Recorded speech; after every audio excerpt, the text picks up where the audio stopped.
My college advisor pointed at my ripped jeans. After I came to her about assault, then said, "Why the F were you alone with him, especially wearing that?" When I asked why she was letting him get away, she rolled her eyes and said, "You're confusing life with a fairy tale. Boys will be boys." I didn't say a word. That was 4 semesters ago. Yesterday, she was escorted off campus, her office door locked from the outside. My entire university was a safe haven for ARPists. On the first day, they gave us an hour-long presentation on boundaries. The lecturer was an old man who still used a Nokia block phone. He had long white hair, beady eyes, very expensive suit. 90% of campus attacks involved alcohol. Now what does this tell us? The room went silent. Girls that drink are 90% more likely to be assaulted. So the solution is simple. No alcohol, no problem. I sat there with my mouth hanging open, but quickly closed it shut when I noticed one of the guys across the room staring at me and grabbing the bulge through his shorts. That's when I got the notification. It was my roommate Rachel texting me even though we were right beside each other. She told me that her sister went to the university and was told by her sorority sisters to never report anything. I pinched the bridge of my nose because Rachel was bright and bubbly, the type to exaggerate things for comedic effect. So I just replied saying, "No way," before turning my phone off. But a week later, I realized I was part of the problem because when I met my tour guide a week later and joked about what Rachel said, her face fell. I furrowed my eyebrows, not knowing what was wrong with what I said, and that's when told me, "I had reported one last year," she said, her voice so quiet it could have been mistaken for an exhale. "I lost my scholarship and had to borrow money from my dirt poor family just to afford rent." "What happened to the guy?" I asked. A part of me didn't even want to know the answer. Since I was deemed a liar, the university rewarded him for dealing with my BS. He was given my scholarship. My heart twisted. And one thing about me is that I am a girl's girl. If we have a crush on the same boy, I will let you have him. So now, seeing Sarah sit in front of me feeling completely helpless, I knew I had to do something. I didn't go to the police, didn't post anything about it. I didn't tell a soul, because I was ready to play the long game. I spent the next 2 semesters being the perfect student. I practically lived like a Mormon. Never drank, spent my weekends doing Chloe Ting workouts and attending study groups, deleted most traces of my social media. But in the end, none of it mattered, because one day, I was the second one to show up to my science study group, and Jake was the first. I sat down beside him to be polite and stared at the ground to show him I didn't want to talk. But of course, he spoke anyway. "I'd like to see those pretty eyes do something other than study all day." I swear I thought he was pranking me, but that's when I got the Jake is typing notification on Snapchat. He had literally texted me saying, "I'll show you mine if you show me yours." And when I looked up at him, he had this huge smirk on his face. Dude actually believed he was Sir Isaac Riston LOL. I thought the radio silence between us was enough for him to take the hint, but I was wrong. Because, well, let's just say I was soon faced with the contents of his my eyes only. I immediately burst into tears and started hyperventilating. You see, the last time I had come into contact with anything asexual was when a man stole my innocence during childhood. I wasn't going to mention this part, but now I think it's relevant to the story. Anyway, there I was, crying my eyes out, when Jake put his hand on my back to comfort me, which soon turned into him trying to undo the clasp of my bra. I ran into the bathroom stall, practically rocking back and forth on the toilet seat. When I finally stopped, I decided I had had enough and stormed towards my advisor to ask about reporting. I expected her to comfort me, or at least tell me the procedures, but no.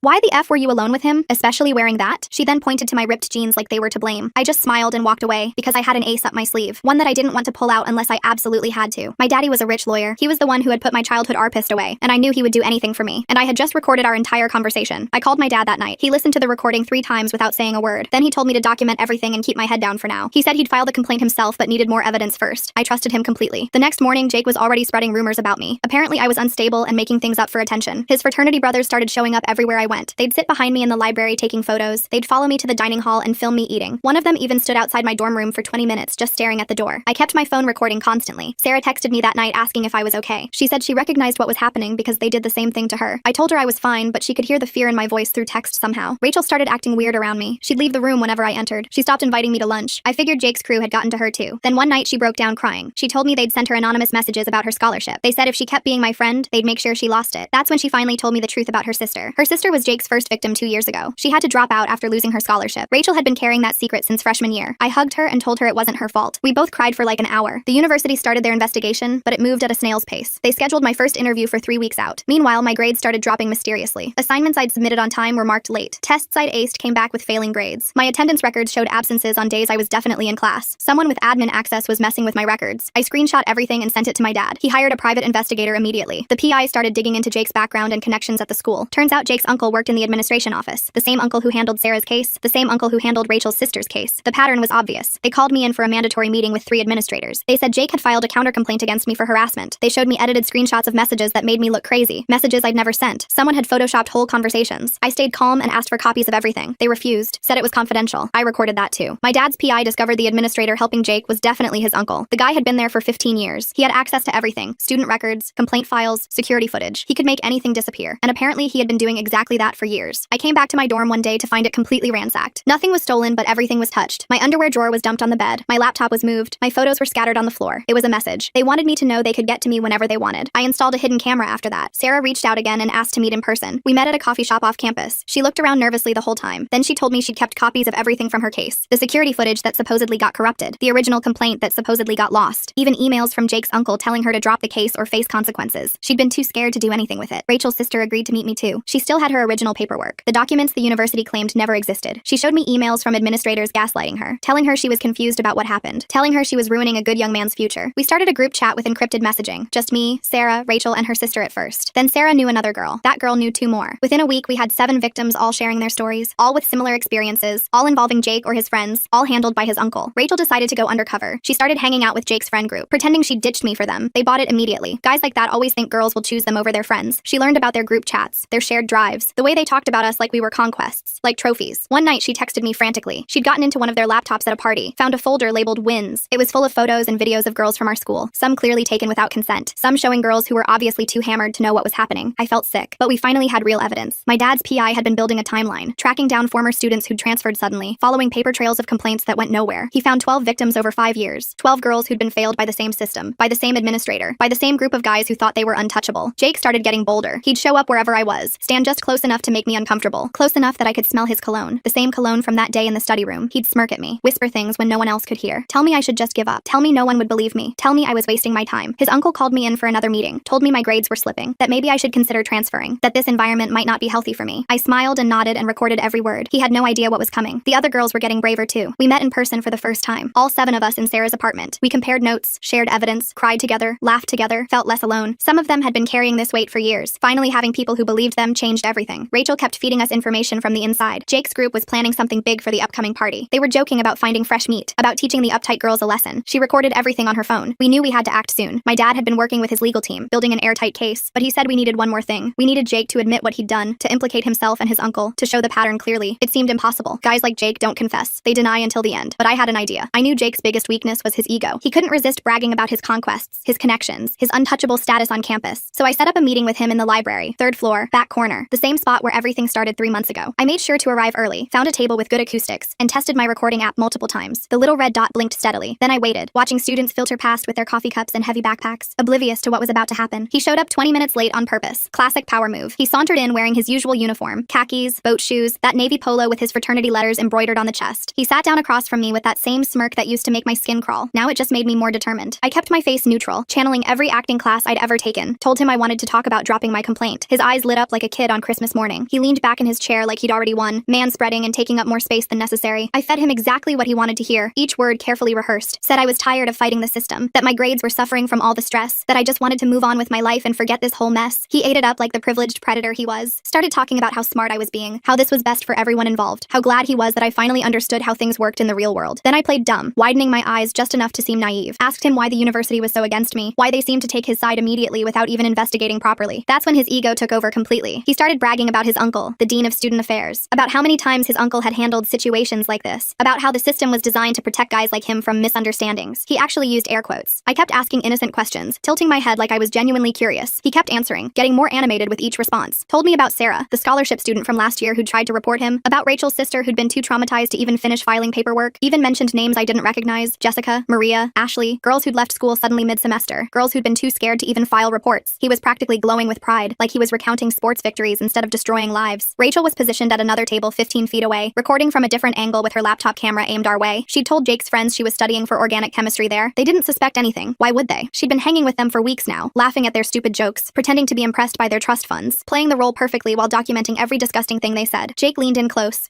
enough that I could smell his cologne, something expensive and suffocating. His breath smelled like energy drinks and arrogance. He told me I should be grateful for this opportunity, that other girls hadn't been given this chance to walk away clean, that his uncle usually made things much harder for troublemakers who didn't know their place, that I was lucky he liked me enough to offer this deal. Then he made his biggest mistake. He pulled out his phone, the latest iPhone in a designer case, to show me something. Said he wanted me to understand what I was up against if I continued with my complaint. He opened that shared drive Rachel had told us about, the one they called their trophy room, scrolled through folders full of girls' names, each one a person whose life they'd documented and violated. Clicked on one labeled Melissa_2019 to show me what they had on some poor girl from last year. Photos taken without consent, screenshots of private messages, even her class schedule and home address. I felt sick but kept my face calm, gripping my hands together under the table so he wouldn't see them shaking. Asked him how many girls were in there. He laughed, actually laughed, and said he'd lost count after 50. Said his uncle helped them keep everything organized in case any of the girls tried to cause problems later, that they had stuff going back years, a whole archive of leverage, that no one could touch them because they owned this place, because his family had donated millions to the university. Rachel texted me a thumbs up emoji. She'd managed to screenshot everything while he was distracted bragging to me, had even gotten a clear shot of his phone screen. We had him, but I needed one more thing, the final piece. I asked him directly about that day in the study room, said I wanted to understand what I'd done wrong so I could avoid such such misunderstandings in the future. His whole demeanor changed instantly. The fake charm disappeared. He got this dark look in his eyes, the real Jake showing through. Told me I'd done nothing wrong, that he knew exactly what he was doing, that he just wanted to see if I was really as pure and untouchable as I pretended to be, that girls like me needed to be taught lessons about the real world, that I should be thanking him for only showing me pictures instead of taking his own. I thanked him for explaining everything so clearly, said I understood now how things really worked, got up to leave, moving slowly and deliberately. He grabbed my wrist as I passed, not hard enough to leave marks but firm enough to make his point clear. His fingers felt like shackles, told me to remember our conversation, that if I changed my mind about dropping the complaint, things would get much worse for me, that his uncle had connections at every university in the state. I nodded and pulled away, resisting the urge to run, walked out slowly, counting each step, didn't run even though every instinct screamed at me to get away from him. Rachel followed a few minutes later, making a show of packing up her chemistry textbook. We met in the bathroom down the hall and hugged so tight I could barely breathe. Both of us were shaking, but we'd done it. We had everything we needed. That night, our group chat was buzzing with activity. Everyone had heard what happened through our network. Sarah started crying when she heard Jake mention her name on the recording, remembering her own encounter with him. Rachel's sister threw up when we told her about the folders, about seeing her name on that digital trophy list. But we all agreed it was time to move forward, to stop being victims and become fighters. My dad flew in the next day on the red-eye from Seattle. He listened to all the recordings in my dorm room, his face growing darker with each word, read through all the evidence on my laptop, taking detailed notes in his legal pad, met with each girl individually in the conference room he'd booked at a nearby hotel to hear their stories firsthand. He was building something bigger than just my case. He was building a pattern of behavior that couldn't be ignored or explained away. Jake must have sensed something was off because his behavior changed. He started getting paranoid, looking over his shoulder on campus, accused Rachel of being a spy in front of his whole friend group. She played it off perfectly, should have won an Oscar, said I was spreading rumors about her because I was jealous, that she'd never betray them for some uptight girl who couldn't take a joke, even cried fake tears that streaked her mascara. They bought it completely because they couldn't imagine a girl being that good at lying to them. His uncle called me in again the following week. This time he wasn't subtle about his threats. The pretense of caring about my well-being was gone. He told me directly that pursuing this would ruin my future, that no graduate school would accept someone with my reputation once he was done with me, that he had connections at every major university, every prominent research lab, that I'd never work in my field if I didn't drop this immediately. I just smiled and thanked him for his concern, watching his face turn red with frustration. The threats escalated after that meeting. Dead animals left outside my dorm, a rat, then a bird, each with a note saying, "You're next." My car tires slashed twice in 1 week, security cameras conveniently malfunctioning both times, fake social media accounts spreading lies about me, saying I was sleeping with professors for grades, photos of me taken without my knowledge posted online with horrible captions about what I supposedly did at parties I'd never attended. They were trying to break me down systematically. But something had changed in all of us. I wasn't alone anymore, wasn't isolated and afraid. The other girls formed a protection squad without even discussing it. We walked each other to class in groups, never letting anyone go alone. Studied together in public spaces with multiple exits. Ate together in the dining hall. Strength in numbers. Sarah taught us self-defense moves in her apartment, showing us how to break a grip, how to use our keys as weapons. Rachel's sister shared coping strategies from her therapy sessions. We became stronger together than any of us had been alone. My dad's legal team filed the official complaints on a Friday afternoon, both criminal charges and a federal Title IX complaint that was hundreds of pages thick. Named Jake, 4 of his friends, and his uncle specifically, with detailed evidence for each charge. Included over 200 pages of evidence meticulously organized. Recordings, screenshots, documents, witness statements from 12 different women, years of cover-ups laid bare in black and white. The courthouse clerk's eyes widened as she stamped each document. The university tried to keep it quiet at first, their PR machine spinning into overdrive. Sent us all letters about confidentiality printed on official letterhead, about not discussing ongoing investigations with anyone, including the media, about protecting the reputation of the institution, and considering our futures. My dad laughed when he read mine, a harsh sound with no humor in it, said they were scared of the publicity, said they should be terrified. Jake was arrested the following Monday morning outside his fraternity house. I wasn't there, but Rachel saw it happen from across the quad. Said he tried to run when he saw the police cars. Said he was screaming about his rights, about his father's lawyers, about how we were ruining his life over nothing. The irony wasn't lost on any of us. He was finally experiencing a fraction of the fear he'd instilled in others. His friends were picked up throughout the week at various locations around campus. His uncle was the last to go, maintaining his arrogance until the end. They arrested him at his office during a meeting with donors, found boxes of files he was trying to destroy, papers still warm from the shredder, evidence of years of cover-ups, each file a story of injustice, names of victims we didn't even know about, going back 15 years. The investigation expanded beyond just our cases into something massive. More girls started coming forward from years past, emboldened by our action. Rachel finally dropped her cover in spectacular fashion, gathered Jake's remaining friends, and told them exactly what she thought of them. Said she'd recorded every disgusting thing they'd said over the past 2 months, that she had screenshots of all their group chats, their locker room talk, that their trophy folder was in FBI hands now, every sick photo and video cataloged as evidence. Some of them actually cried when they realized how thoroughly they'd been played. The university went into damage control mode immediately. Suddenly they cared about victim support and student safety. Suddenly they wanted to hear our stories and make changes. Suddenly they were sorry for how we'd been treated, how our reports had been mishandled. It was all fake concern, but at least things were changing. New administrators were brought in, people with actual experience in handling assault cases. Sarah got a call that changed everything for her. They were reinstating her scholarship that had been mysteriously revoked after she'd reported Jake, with back pay for the semester she'd missed, with a formal apology from the university president himself. She cried for hours on my dorm room floor. Her family had sacrificed so much, taken out loans they couldn't afford. Now she could finally finish her degree without that crushing burden. Rachel's sister decided to come back to school after dropping out 2 years prior. The university offered her a full ride to compensate for their failures. Counseling support with therapists who specialized in trauma, whatever she needed to feel safe on campus. It had taken 2 years, but she was finally getting justice. She moved into our dorm building just down the hall, became part of our group officially, not just the girl we were fighting for. The trial prep was intense and exhausting. Jake's family hired expensive lawyers from a firm that specialized in defending privileged predators. Tried to paint us as conspirators who'd planned this for attention, as jealous girls making things up because we'd been rejected. But the evidence was overwhelming, undeniable. The recordings were crystal clear. The pattern was established across years. Even their lawyers looked uncomfortable defending them during some of the depositions. My dad worked 18-hour days preparing our case, fueled by coffee and righteous anger. He brought in expert witnesses from across the country, trauma specialists who could explain our reactions, digital forensics experts who verified the authenticity of every piece of evidence, former university administrators who confirmed the systematic cover-ups they'd witnessed. He was building something that couldn't be torn down by expensive lawyers and family connections. Jake tried to contact me once through his lawyer, a last desperate attempt. Wanted to apologize for the misunderstanding. Wanted to make a deal that would make this all go away. Said he'd admit to everything if I dropped the charges and convinced the others to do the same. My dad laughed so hard he cried actual tears. Told them we had everything we needed for conviction. That deals were for people who had something to offer besides empty apologies. The other girls were incredible throughout everything. A support system I'd never imagined having. We had group therapy sessions in Sarah's apartment every Tuesday. Movie nights where we didn't talk about any of it, just ate popcorn and watched comedies. Dance parties in Sarah's living room where we screamed along to angry music. We were healing together slowly, building something new and strong from all that pain and fear. More evidence kept surfacing as the investigation deepened. Jake's uncle had been at this for over a decade, maybe longer. The trophy folder went back to when he first started working there, fresh out of graduate school. Some of those girls had graduated years ago, moved on with their lives, thought they'd left it all behind in the past. Now they were being contacted about testifying, their trauma resurfacing. The university president resigned suddenly on a Thursday morning, said it was for personal reasons, family health issues. We all knew better. The board was forcing him out. The board was cleaning house systematically. Anyone connected to the cover-ups was being pushed out quietly. It was satisfying to watch, but also infuriating that it took federal involvement for them to act. Rachel discovered something horrible in the final batch of evidence from Jake's phone. He'd been planning to substance someone at an upcoming party. They had messages discussing which girls would be easiest targets, who didn't have many friends to notice, who wouldn't be believed if they reported anything. My name was on the list with a star next to it. That revelation broke something in me that I'd been holding together with sheer will. I'd been holding it together for months, being the strong one, being strong for everyone who needed me. But seeing my name on that list with detailed plans made it real in a different way. I spent 3 days in bed, unable to move. The girls took turns bringing me food I couldn't eat, sitting with me in silence, reminding me we'd won, that he couldn't hurt anyone now. My dad used that list in court as evidence of premeditation. It showed clear planning and intent to commit assault, intent to harm specific targets.